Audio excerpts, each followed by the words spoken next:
Hello, saints and scholars, and welcome back to Theolife. Today, we are starting on the background of the book of James. I love getting stuck into James. The book of James is a book of controversy. It's a fascinating book, but there's all these little details in it that have really driven the theological and church community mad for centuries now.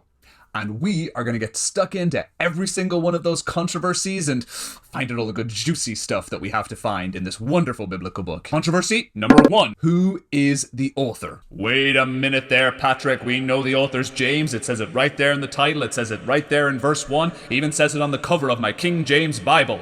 You're absolutely right. The author makes the claim to be James, but the question we have to ask is, which James? We also have to consider the idea, was it actually a person called James, or was it someone pretending to be James to get a bit of credibility in the early church movement? All this leading us to our first controversy, trying to figure out the author of James. Controversy number 2. To whom was James written? James talks about the letter being written to the 12 tribes of Israel. The question is, what was the geographical location? Was it Jews living in Israel? Was it Jews living abroad? Was it an umbrella term for a Christian church that was now being brought in to the community of faith like other Jews? The third controversy, and this may be the most controversial controversy of all, is James' insistence that we are not saved by faith alone. This would seem to contradict many people's fundamentally held theological beliefs. It seems to directly contradict the teachings of Paul, which in some people's mind means that James shouldn't even be included in the biblical canon. What shall we make of this controversy as we dig deeper into the book of James? Stay tuned after the break to find out more. Controversy number 4. James is written in kind of a jumbled up style. It is not like most of the other New Testament books written in a very clear Greco-Roman style. James bounces around from topic to topic and all kinds of crazy things, and it's hard to keep track of all the things he's saying. Controversy number 5. Jesus is barely mentioned in the book of James. Unlike other parts of the New Testament, which love talking about Jesus, but in James, Jesus doesn't get mentioned much at all. But the teachings of Christ are incredibly well cemented directly into the text of James. When we start with a new book of scripture, we want to ask ourselves, who, where, when, why, and what? First we'll ask who, and let's determine the author. The first job before us then is to answer that all-important question, who is the author? Well, the text gives us this marvelous hint in James Chapter 1, verse 1, James, a servant of God and of the Lord Jesus Christ. It's always nice when the author names themselves. I mean, we've really got a wonderful connectivity there. Super helpful. But let's look at the text itself to see if there's any information we can glean about the author. Some characteristics we find of the book of James will give us some solid information. First characteristic, the author is very well versed in the Old Testament. We're going to see a lot of Old Testament verses throughout the book of James, which means whoever wrote this really knew their Old Testament extremely well. Point number 2, the author of James knew a lot about Jewish culture. As we go through the text and we start to get into the content, we're going to see these amazing phrases throughout the book of James that are uniquely Jewish. So whoever wrote this text knows a lot about Jewish culture and is probably writing to a Jewish audience. Point number 3, y'all might notice James has kind of got a bit of a cranky tone to it. There's a lot of very heavy-handed commandments that slap a little bit of moral authority into you. You guys! Sometimes you're bad. Don't be jerks. You're supposed to be good. You might be tempted to think, well, that's just the way biblical preaching should be. We should be more aggressive and more upfront with our biblical commands. But honestly, it's pretty intense even for first century writing. When we read books like Paul's writings in Ephesians or Romans or even Peter's writing, we find a far more grace-filled approach. While all books of the Bible emphasize holiness and grace, we find the book of James has got a very intensive focus on holiness and the consequences of bad behavior. This should suggest to us that the author is very well known to the audience. Even in the first century Christian community, you had to know someone really well to get that up close and personal and make such intense, definitive statements about their moral behavior. Characteristic number 4, the author is very well versed based on the words of Christ. Nearly every single command in the book of James can be related back to one of the Beatitudes of Christ. The author of the book of James knew the Beatitudes extremely well and probably was an eyewitness to them. So now we have the characteristics of the author. Let's do a bit of digging into who this James could actually be. Candidate number one. Well, it could be an unknown James. It could be a general person who was in the Christian community that isn't referenced in other biblical texts, but was a very well-respected preacher within the Christian community in that time. That's certainly a possibility, but since we don't know who it is, there's no way to prove it or disprove it. The New Testament references James, the son of Alphaeus. This might be the same person as James the Younger, the son of Mary. Some biblical scholars connect this to be one and the same person. In Luke and Acts, it references James, the son of Judas. It could be the disciple James, could be James, the son of Alphaeus. Some people think this is also James the Younger or James the son of Mary that's written of in the New Testament. Luke and Acts reference James, the son of Judas. Our next potential candidate is James, son of Zebedee, brother of John. Now, what makes the son of Zebedee James a great candidate are a number of things. Number one, he's very well known in the first generation church. He's spoken of extensively in all the Gospels and the book of Acts, so he would definitely be a person of authority within the early church. Number two, he was a disciple of Jesus, so clearly would have known the words of Jesus very well. Point number three, he would have also been well acquainted with the Old Testament. Not only did he come from a Jewish background, but he was the brother of John. And when we read the other texts of John, we see they are chock-a-block with Old Testament references, particularly the book of Revelation. This would all lead to him having terrific amounts of authority within the early church. The one con for James, the son of Zebedee, is that he was martyred in 44 AD.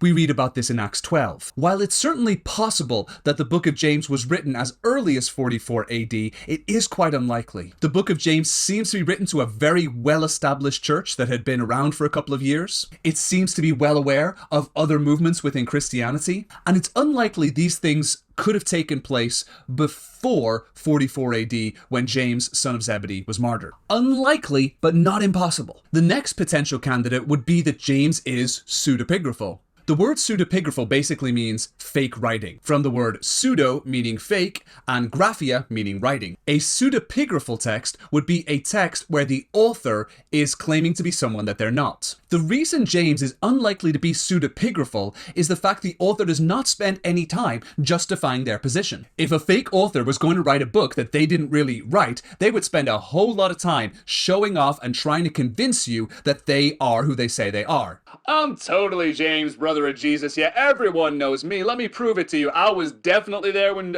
Jesus was a kid. I can tell you some stories. Totally followed him the whole way through the whole discipleship journey. Yeah, let me quote a couple of crazy stories from back then. And I am definitely the most super legit Christian you've ever met. Totally trust me. I am definitely James. But we see the author of James spends no time trying to justify himself to his audience. He just lays the name down there and just lets that credibility speak for itself. This is definitely not the kind of behavior you would expect to see from someone pretending to actually be James. One of the characteristics of the book of James is it has a lot of very intensive moral commands. The book of James is written in the imperative text far more than any other book in the entire Bible. What is the imperative text, I hear you ask? Allow me to explain. The imperative text is the text of the command. When someone is insisting you do it and you do it now, they're speaking in the imperative text. When I, as your professor, gently suggest that you should get your homework done by the correct date, I'm generally not speaking in the imperative text. I'm making a gentle suggestion. Yet, when your mother looks at your homework and she says, "Get that bloody theology work done before I come in there and I batter you all the money I'm spending on you going to college and you're getting bad grades because you're getting your work done in time. If I don't, you make me get that done before your father gets home, because if he finds out about this, you'll be..." Then your mother is speaking in the imperative tense. Now, in order to speak in the imperative text, you generally have to have some level of authority and relationship with the person to whom you're speaking. This is why it's unlikely that the book of James was written by an unknown James, or James son of Alphaeus, or James the father of Judas. From what we can tell, these folks did not have an authoritative relational position within the early Christian community that could give them the authority and relationship needed to write such an intensive, imperative letter to people. To speak in such an imperative tone, you need to have relationship. Your mother's the only person that could get away with waving a rolling pin over your head to get you to do your homework. If I, as your professor, try it, it's abuse. If your mother does it, it's motherly love. This makes these initial candidates unlikely to be the author of the book of James. Our final candidate is James, brother of Jesus Christ and of Jude. James is spoken of extensively throughout the New Testament. We read in 1 Corinthians 15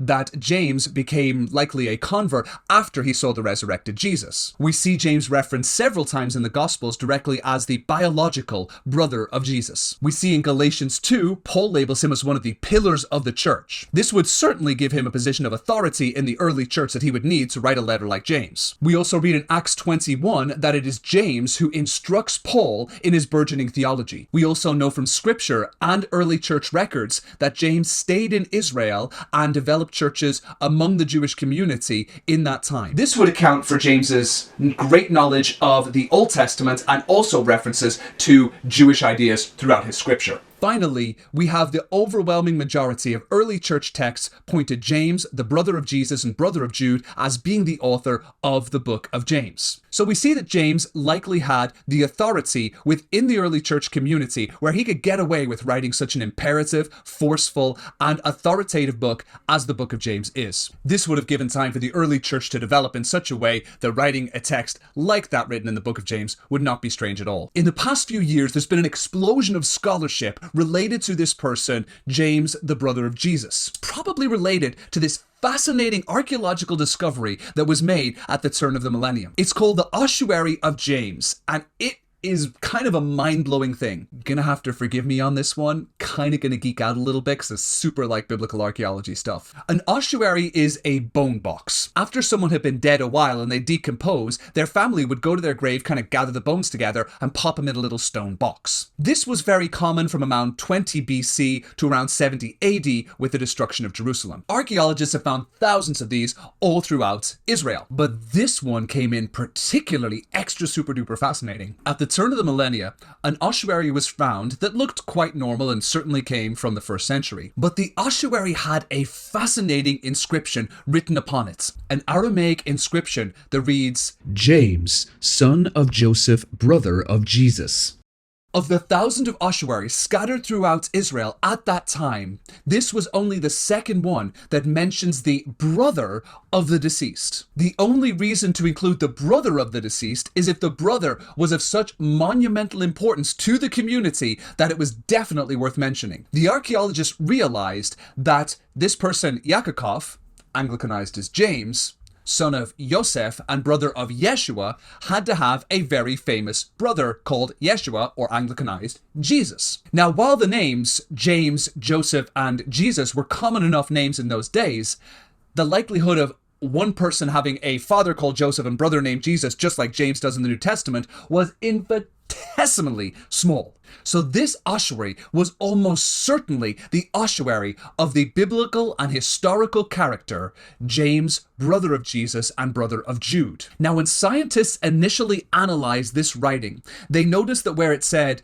James, son of Joseph, was written slightly different from where it says brother of Jesus. This led some scientists to conclude that the term brother of Jesus was written later. Yet other scientists noted that there was a difference in the consistency of the stone as you went through, and it is just likely that the inscriber pushed a bit harder, which was very common with working different kinds of stone. The particularly fascinating element is when you have old rock like this, it gets covered in a substance called patina. Patina can be the green substance you might see on copper monuments that, turn them from that lovely bright copper to green over time. A very similar process happens with stone. Initially, some scientists said that the patina in the part that names James as a brother of Jesus had been faked, yet other scientists looked at it extensively and said it had most certainly not been faked. This all led to the Israeli Antiquities Authority, which is the branch of government that deals with those people taking artifacts from the land of Israel and dealing with them improperly, bringing charges against the person who initially found the ossuary of James. The Israeli Antiquity Authority initially charged the founder of the ossuary with faking an ancient artifact. But after years caught up in court, the Israeli Antiquities Authority concluded that they could not prove the ossuary of James had in fact been faked. A strong case can be made for this ossuary being a genuine item of antiquity. And if it is genuine, it is almost certainly the final resting place for James, the brother of Jesus, the brother of Jude, the author of this New Testament book, and the historical person of the early church. Thanks for letting me have a little biblical archaeology geek out there. Now we determine the when of the book of James and try to figure out the date it was written. Fortunately, the death of James is recorded in secular history. Jewish historian Josephus goes into great detail about the martyrdom of James in 62 AD. Let's create a little bit of background before we do that. The great high priest Annas, who's written about in the New Testament, was a big fan of executing people. He loved putting people to death for all the smallest, silliest crimes you could imagine. His penchant for executions got so crazy that the Roman government said you needed the approval of a governor in order to put someone to death. This is why the Sanhedrin brings Jesus to the governor Pontius Pilate to have them condemn Jesus to death. In 62 AD, the governor of Judea, Porcius Festus, dies while in office. His death is reported to Rome, and they send out his replacement, Lucius Albinus. After the death of Festus, but before the arrival of Albinus, the Jewish Sanhedrin took it upon themselves to say, well, we ain't got any governor right now. Looks like we can be back in charge of executions again. Hooray! And they took that new authority upon themselves and executed James, the brother of Jesus. Since we know about the death of Festus and the arrival of Albinus happening in AD 62, we know definitively James was martyred in AD 62. But let's shorten our timeline even further. It seems that James was not an earlier follower of Jesus, but became a follower of Jesus after he beheld the resurrected Christ. We read about this in 1 Corinthians 15:7. So the ministry of James seems to begin in the early 30s AD. This is where things start to get a little bit controversial. So we have parameters of about 33 AD to 62 AD. To get it even closer, we're going to have to get a little bit controversial. One group of theologians note that James was the leader of the Jerusalem Council that took place in 48 AD. This group of theologians said that the council was so important in the early church, it is impossible that James would write his book without referencing the Jerusalem Council. Therefore, the book of James has to be written before 48 AD. Another group of theologians believe James is directly responding to Paul's theology of salvation through grace. They believe James was referencing books like Galatians written in 48 AD or Romans written between 58 and 60 AD. If this would be the case, that would mean that the writing of the book of James will be much later. Now, it is entirely possible that James wrote his letter after 48 AD and just generally doesn't mention the Jerusalem Council because it wasn't relevant to the point of his letter. It's also entirely possible that James is writing his letter without the slightest concern in the world for what Paul does be going around teaching the place. So the more we try to hammer down the date of the letter of James, we get into a little bit of subjective territory. But it's up to you to decide. Was it a very early letter written in the early 40s? Or does it come much later, around 60 AD, when James is a little bit older and just prior to his death? You decide. Our next point in the who, where, when, and what is the where. To whom was James written and where were they living? In James 1:1, it tells us that the letter is written to the 12 tribes scattered among the nations. Greetings. In James 2:19, he states that the audience believes there is one God. This was the beginning of the daily prayers called the Shema, which are still prayed by Jews all over the world today. Shema Israel!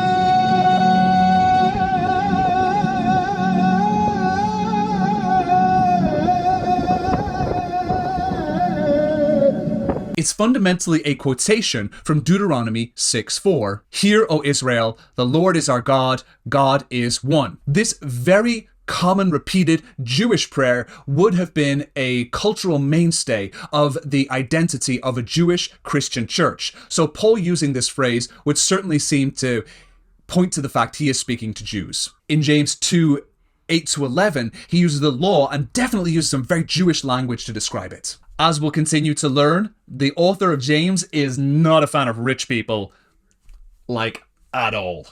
This would have been particularly pertinent when dealing with a Jewish community living in Israel. Many Romans had kind of taken over large sections of Judea at that time and had become absentee landlords. That's fundamentally where you may have a landowner living in Rome, but collecting rent for land that is in Judea. There were many Jewish farmers in Judea who had to pay rent to a landlord they had likely never met.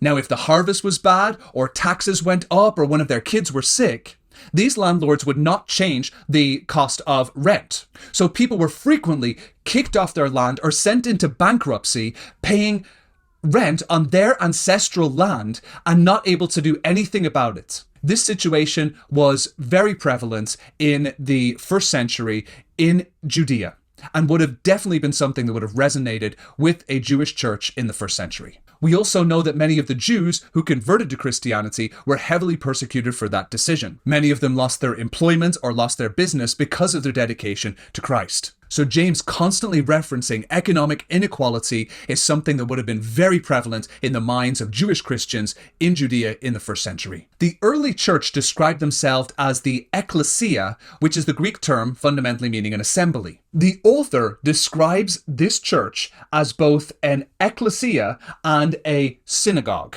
Generally, the early church described themselves as the ecclesia and not synagogue.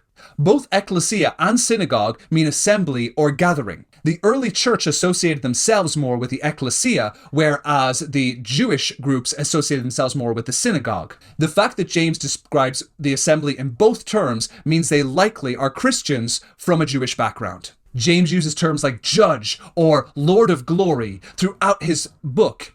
In the Old Testament, these terms are generally reserved for God himself. In the book of James, these terms are directly used to describe Jesus Christ. Finally, the phrase in 5:7, speaking of latter and early rains, was a very common phrase in the Jewish rural community in those times. So we've very strong evidence to suggest that the book of James was written to a Christian Jewish community living in Judea in the middle of the first century. Some people have suggested that the term in James 1:1, where it speaks of the 12 tribes being scattered throughout the nations, may be speaking to the broader Christian community, but using Old Testament language to testify to an eschatological hope of the gathering of God's people. This idea might be something similar to the use of the 12 tribes we see in the book of Revelation, where it's not necessarily referring to Jewish people, but referring to all people who have faith in God, which would include Jewish and Gentile Christians. But as always, you be the judge. Let's review what we've learned so far today. James is an incredibly controversial book. The author is not clear, the audience is not clear, it seems to directly contradict Pauline theology, it doesn't follow a Greco-Roman letter style, and Jesus is barely mentioned. While there are several candidates for the author of this letter, the authoritative and personal tone, along with historical testimony, seems to suggest that the letter was written by James, son of Joseph and brother of Jesus. While there's no clear date given for the book of James, we can estimate it may have been written sometime in either the late 40s to early 60s AD. The overwhelming evidence suggests that the book of James was written to Jewish Christians living in Judea in the middle part of the first century. For our next lesson, we're going to dig into the contents of the book of James. I very much look forward to joining you there. God bless you.